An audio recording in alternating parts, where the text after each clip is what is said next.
Look, one of the seats to watch on election night, I'll be watching lots of them, lots in the Victorian space, but one I'll be watching very closely is, of course, the seat of Kooyong. I also spent a bit of time in Kooyong over the weekend. I can tell you the battle there is very real. It is the Treasurer's seat.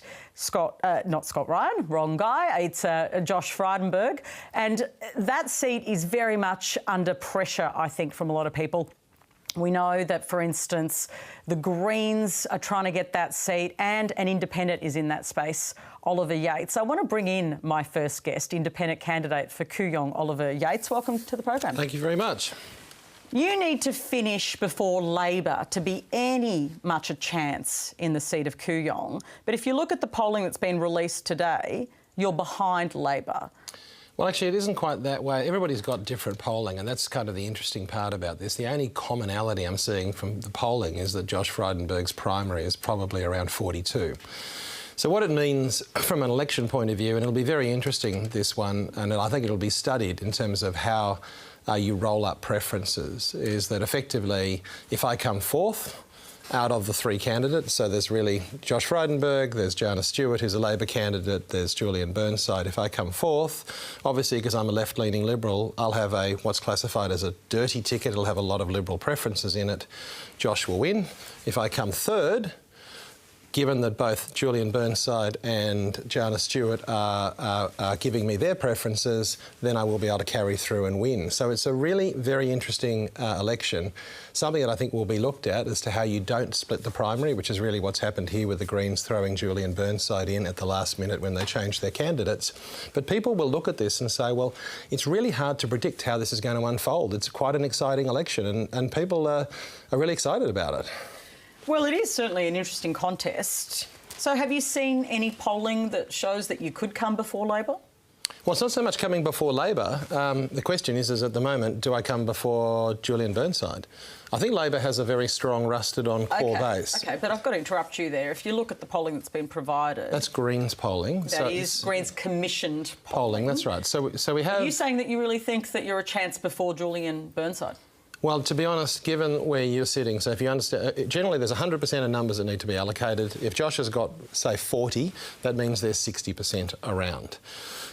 Labor has really never gone below 20%. So if that's a hard rusted on 20, that leaves 40 between myself and Julian. So it actually is likely to be that 40 which is going to be the subject of competition, and that's the reason why, when we talked about this, of his entry into it when they replaced their candidate, we were talking about splitting the primary, which made it more difficult. But it's really interesting. I mean, all the candidates are working really well together. The only one who's throwing dirt is Josh Frydenberg. Everyone else has been working very productively. We're all on the same team. We want climate action, and the Liberal Party doesn't want climate action. OK, let's talk about that. And I'm going to park that sure. That everyone's only Josh Frydenberg is throwing dirt. I don't know what the evidence is that he's the only person throwing dirt. Well, I think evidence that... Well, if you went into the seat and you looked at your mailbox, there is no one who's actually sent out hit cards on other candidates. So if you look in the streets, he's bagging Julian Burnside, he's bagging myself, he's posted to every electorate dirt cards on people. None of the other candidates are doing that. You've spent a lot of time criticising Josh Frydenberg. Yes, you can't say that you're clear there and only Josh Frydenberg's doing the criticising. Well, I think there's a difference. I mean, you know, what is Josh talking about with Julian? They're saying that, you know, he'll bring heroin in, that, you know, he engages in or supports, you know, genital female, you know, mutilation. He's picking on, saying that I'm untrustworthy and I'm corrupt. You know, they can't be trusted. So we're not doing that. It's just negative politics. It's quite interesting to see this because in that safe seat, Josh has never been under challenge. And what we're seeing here is in an environment where he is under challenge, his behaviour has become exactly the same as many of the other Liberals that the Liberal Party actually hates and the Liberals hate, OK? It's just poor behaviour. So I don't know how he thinks he's going to have the credibility to actually be a Liberal leader or our Prime Minister, because he's descended into the same problem area that all the Liberals have descended into, negative politics, attack. Labor and the Greens are preferencing you. That's right. And you're preferencing them. Correct. Is your primary goal here to just help each other? It looks like a very cosy deal where everyone's just helping each other. Well, look, if you look at the core fundamental policies, all of us are, as a core arrangement, dead concerned about the government's failure to act with integrity to deal with climate change. So there is a core common policy here in relation to that. I'm a left-leaning Liberal, so therefore my policies are generally more on the social side rather than the idea that capitalists always win.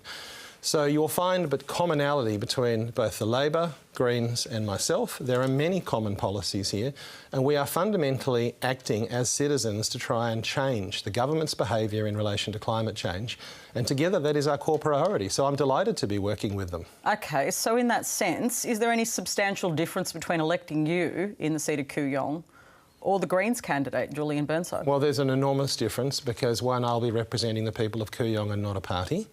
So my policies... But in terms of what you go in and do in the parliament? There's an enormous amount of difference. Julian's a lawyer, I'm a business person. There's a fundamental difference. I have a massive amount of experience in relation to renewable energy.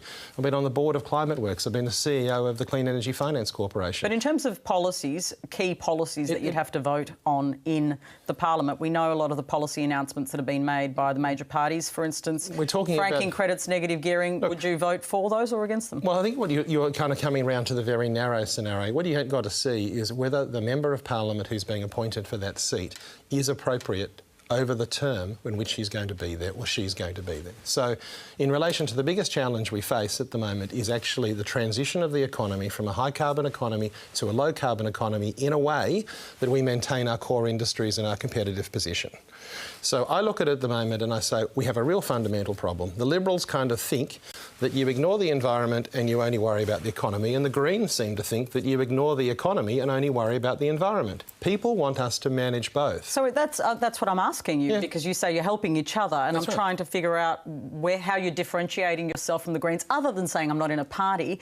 Are you going after their economic policies? Are you telling voters that you are likely to vote against Labor's reforms? Well, look, I think on the type of reforms, I've actually made it very clear. I don't consider the Labor's negative gearing reform makes a lot of sense. It doesn't stop people negatively gearing 15 houses. It doesn't stop that in any possible way. And in Kooyong, in our seat, it actually provides a tax incentive for the destruction of older houses and replacement with new houses. So I don't think that's a good policy for Kooyong. And that's the advantage of being a representative. Remember, we had a representative democracy here where the members of parliament are actually meant to represent what's in the best interest of their constituents.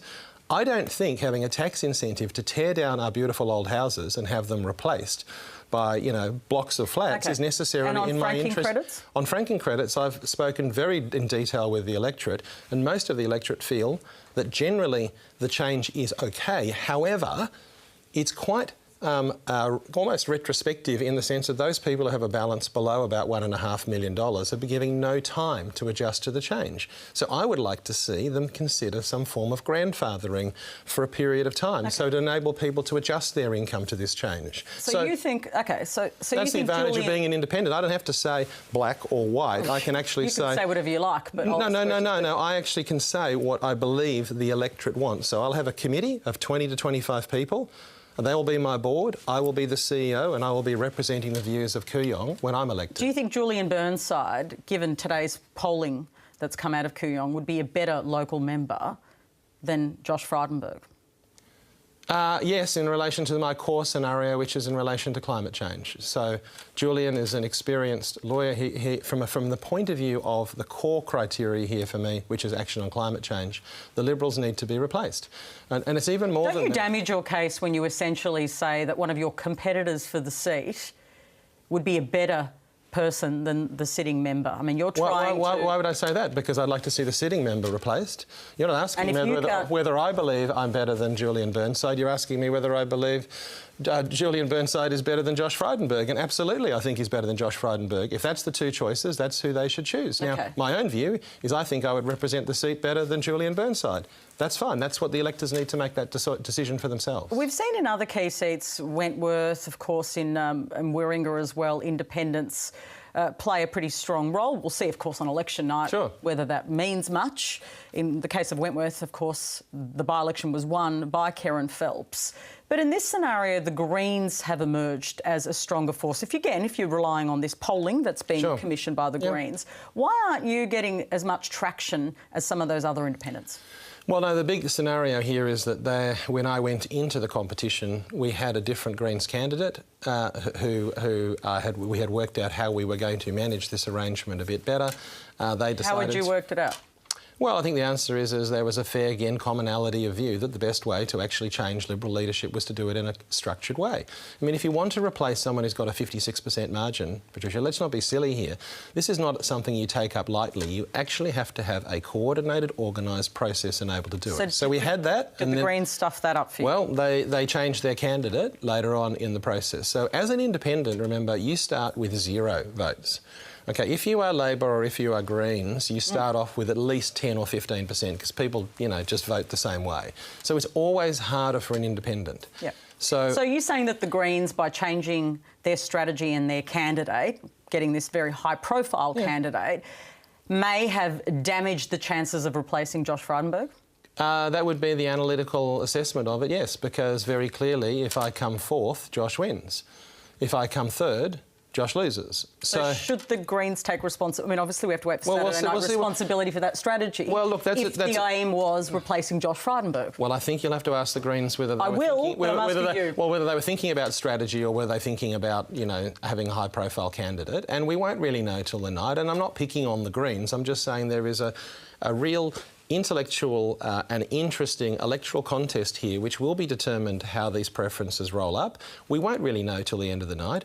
I don't know what voters are going to do. Voters have to make a decision. If you're Green there, you can look at me or Julian Burnside and actually see the difference between one and the other and vote accordingly. There is no loss in any voter, both Labor or Green, putting me number 1 and then Labor or Green 2. That is the way that they ensure themselves if they want the Liberal Party removed. They put me 1 and Julian 2 or Jana 2. That's the best insurance. If they go the other way, they have the possibility that even though together we'll have about 58% of the primary vote, and we want to win this, and it's a climate election, even with 58% of the vote, we could fail because of the way that the vote stacks, which would be terribly disappointing for everybody. One of the critiques of you is past involvement in Link Energy's purchase of fossil fuels assets when you were chairman in 2010. Do you regret that? Well, look, I think the question is you need to very simply see it was a company who bought them before I was even on the board. So this is part of the Liberal dirt sheet. So the Liberal Party have sent round everybody. I've read it. Yeah, so actually all they're saying is I sat on the board of a company which historically, before I was involved, sold assets. Well, that's really useful, isn't it? So I wasn't even on the board at the time. I wasn't involved in the decision-making. Do you think it's damaged you in the seat? Well, of course it has. The Liberal Party wouldn't waste money posting it to everybody. But, Patricia, let's get to see what they responded. So the Liberal Party responded to me when I said that was a disgusting and foul way to go and do it. You know what they said? They said, Oliver, we assert our rights as the Liberal Party to be misleading and deceptive because we are allowed to be misleading and deceptive. They asserted their legal rights. There is no protection to the voters, 0 to be misleading and deceptive. Just finally, you want to remove Josh Frydenberg. He fought hard in the party room for the National Energy Guarantee and finding a compromise to move forward on climate change and energy. Is that a smart move? Isn't it about keeping people who are working on market mechanisms who are making the argument inside the party room? Aren't there other people you could have targeted, Kevin Andrews, others in the Victorian Party? He is in my seat, right? He was the Environment Minister when carbon emissions passed 400 parts per million. He said nothing. That actually created a position where the reef was going to be terminated. Effectively, enough carbon was going to create enough warming to totally remove the reef. As Environment Minister, he did absolutely nothing. All he's done is used his position to go up the Liberal tree, nice and poke his way through, being nice to everybody, fiddle around, but he's actually never stood for anything. He's never actually stood up and said, no, we must do this. He hasn't actually stood up. And this example of the Liberal Party believing they have a statutory right to be misleading and deceptive to voters, I don't think your voters know that the political parties actually believe and actually will assert their right to mislead voters. And you've got this in writing? Yeah, is that what you're that's telling what the law is. The law is there is no protection. Well, that is the law that you just said. That is the law. Liberal Party law is the law of the land. No, but the government had the chance. When they did that Medi-Scare law, they could have changed it at that time and said, no, like everybody else, we should try and make sure that we don't engage in activities which are misleading and deceptive. But they chose. These parties chose to say, we want to keep in our kitty that at election time we can deceive voters knowingly and have absolutely no remedy for it. There is no retribution other than at the ballot box you've got when these political parties lie and deceive you because they say there's no law against lying and deceiving a voter. That's just fair game. Well, Oliver Yates, I will be watching the seat of Kooyong as Lots of seats I'll be watching, actually, but definitely that one. Thanks for coming in. Terrific, thank you. Oliver Yates is the independent candidate for Kooyong, and you just heard his analysis there of just the way the vote has to work in terms of preference flows. It's very complicated unless you're a complete political nerd, but because of the Greens putting on this very high-profile candidate in Julian Burnside, well, the outcome could be that Josh Frydenberg could still emerge, even if, of course, many people have voted for Oliver Yates and the Greens and other parties. So it'll be interesting to watch. We've got a panel coming up very soon, so I'll be back.